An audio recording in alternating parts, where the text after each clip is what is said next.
StarCraft 2 in Utter Darkness, hard difficulty. So there are 3 achievements. Are we gonna voice over this whole mission? We'll see. Okay.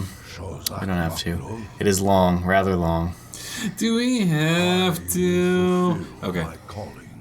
So there's 3 achievements. You do not have to do any of them on hard. You can get all 3 achievements on normal difficulty. Mm-hmm. So that's not usual. The achievements are do all the objectives as usual. What objectives are there? Keep that thing alive for 20 minutes or whatever. Oh, that's not a main objective? So basically, I could just give up right now and beat the mission. I thought that was a main objective. No. I think you can. Look, optional. 25 minutes. Okay. Jeez. Anyway. So, yeah, you can... I think you can just start this mission and then leave your computer on and beat it. Interesting. On hard difficulty? Yeah. Maybe. I think you could probably beat it on brutal. I think all you have to do is nothing. Ares, well, I don't know what his objective was on brutal, but he was telling me for brutal, his build strategy was Phoenixes and Dark Templars. Yeah, but I think he was trying to get objectives done. Like the extra 750. Okay, so the achievements for this. Yeah. First one, in utter darkness, which is the name of the mission. Just complete all mission objectives. Second achievement, semi-glorious. Kill 250 additional Zerg units. 250 on top of the 2,000 you have to kill. Mm-hmm. Third objective, blaze of glory. Kill 750 additional Zerg units on normal difficulty. So we're doing 700 additional on hard. Yep. So I'll basically outline my strategy, which is completely different from John's. It worked. John's worked. So we'll go. Everybody wins. Yeah. Basically, my strategy was create a giant ball of units. Don't spend any money on cannons until I'm at 200 supply. Mm-hmm. And then also upgrade all my units. And then, since I'm not spending any money on cannons, just send the ball to wherever is being attacked. Mm-hmm. And the reason I didn't like that strategy was because at the plus 2,000 part of this, they're going to get attacked from both sides. Yeah. Well, Or from by the time sides. it's plus 2,000, that other thing isn't there, so you can back up into the middle base. Oh, that's true. You don't have to defend the library. I stopped. I stopped defending those 3 points once that thing goes away. Oh, and you probably could have made a nice wall of cannons at those 2 ramps instead of at the 3. So basically, the reason. Okay, John's strategy was hold off the troops until carriers arrive, and then mass carriers, which works incredibly well. Because Zerg has almost no air defense, and until you get the achievement, then they get a ton of corruptors and just tear your army apart. If it's after the achievement, who cares? Yeah. So it worked incredibly well, especially because they don't always auto-target the carriers themselves. Sometimes they're targeting the interceptors. Yep. So yeah, I was surprised because you didn't have a strong start. And you lost some units, and I was like, "Oh man, this isn't looking good." But then as soon as you mass carriers, you had no problem. Yeah, I built 6 extra Stargates, and the thing is, you can't even build carriers until the reinforcement carriers show up. Right. So I was just kind of sitting there waiting, oh god, one of these carriers is going to show up, so I can actually spend my money. Right. So when the game starts, you can't build any ships. And then about a couple minutes into the game, the Phoenixes arrive, and then 10 minutes in, Void Rays arrive, and then 15 minutes in, carriers arrive, and then 20 minutes in, the mothership arrives. So. Yep. And the Phoenixes, the Phoenix Eye. What are they?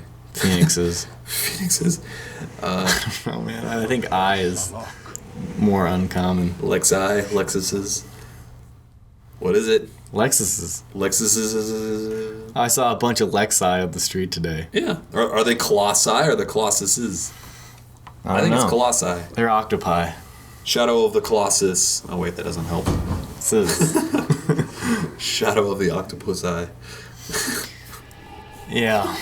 And then I probably should have set my rally points out further. Yeah. I realized that, but whatever. Yep. And it might help to build two forges so you can upgrade those things faster. Yeah, I mean, I don't know.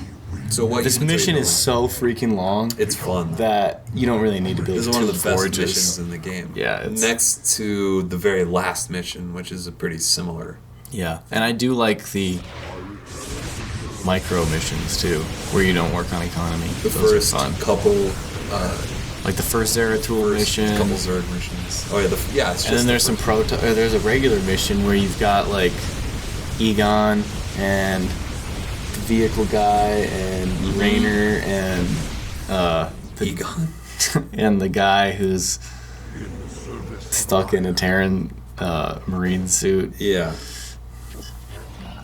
That one's awesome. Yeah, that one was fun. I think that was one of the fork paths. Like, you could do that one, or you could do a different one. Like, towards the very end, when you have to choose between no ground fighting units air units or and no ground air units. units. Yeah, this is a really, really great game. Mm-hmm. If you're willing to put not probably like a medium amount of effort into learning it. Mm-hmm. It does take a good amount of learning. It really does. And we went into this having played a lot of the original StarCraft. But not in any sort of way that I've played StarCraft now. Not by any stretch of the imagination. Yeah, but we're familiar with it. Yeah, I'm familiar with how the controls work, but I never knew StarCraft 1 in the way that I know. Oh, no. I never played a custom game in StarCraft. Right, you never played, like, anything except for Big Game Hunter in StarCraft 1. You never played a tower defense game or anything like that. Yeah, we did have a little bit of an advantage. Mm-hmm. So I'm building Colossi and Immortals until the... Pew, pew, pew. I love the noise that their thermal lances make. Yeah, it's so cool. Until the rest of the air units show up. Once Void Rays show up, I'll get a bunch of those. Mm-hmm. And then I get some carriers, but I didn't realize their power. Okay. Pro tip. Build a pylon right at the very end of that bridge. And if the units have something to, or if the enemy units have something to attack, the pylon will just slow them down and they won't attack the pylon. So if you put a pylon right at that choke, I think you saw me do this, they'll just have to run around it. So, and as long as they see an attacking unit, they won't attack the pylon. So it's basically an obstacle course to slow them down. Exactly. It will slow them down, making it easier for you to react and kill them faster. So, especially because so many of the Zerg units are just melee, the big aliens are only melee, the Ultralisks are melee, and the Roaches. Roaches are not melee, but they only attack ground. Well, I mean, only ground only is what I was thinking. Oh, no. Well, the reason the pylon's helpful is because the melee only units, it takes them a while to get around that thing. Oh, yeah. Zerglings, they're melee only. So it's very helpful just to have a pylon like right at the choke point. Another pro tip that I don't use in this video. The Phoenix is special to pick people up. Yes, the levitate ability. I don't use it once. Much easier in this video. But as I said before, if there's one thing I forget to do, it's use unit special abilities. Mm-hmm. I use Zeratools, but because he's like a special unit, so I'm like thinking about, oh, he's a badass, he can trap people. I don't think of normal units having special abilities all the time. I don't in multiplayer. I'm starting to work it into my game. Mm-hmm. The Terran don't have a lot of special abilities. Like the Vikings have the switch between ground and air. Mm-hmm. The siege tanks have the siege mode, and I guess Banshees have cloak, which is a pretty easy one. And the ghosts are a unit that I really need to kind of work into my like sniping and EMP and nuke occasionally, not often, but get some of those achievements. Basically, that's the only reason I can see to use nuke. Well, I've watched a couple pro matches where they really use nuke well, and it's pretty fun to see. Yeah. Oh yeah, nuking people is fun. Dude, rally points. There you go. So you can build a Void Raid army. I avoided the Void Rays just because they're not that good playing defense.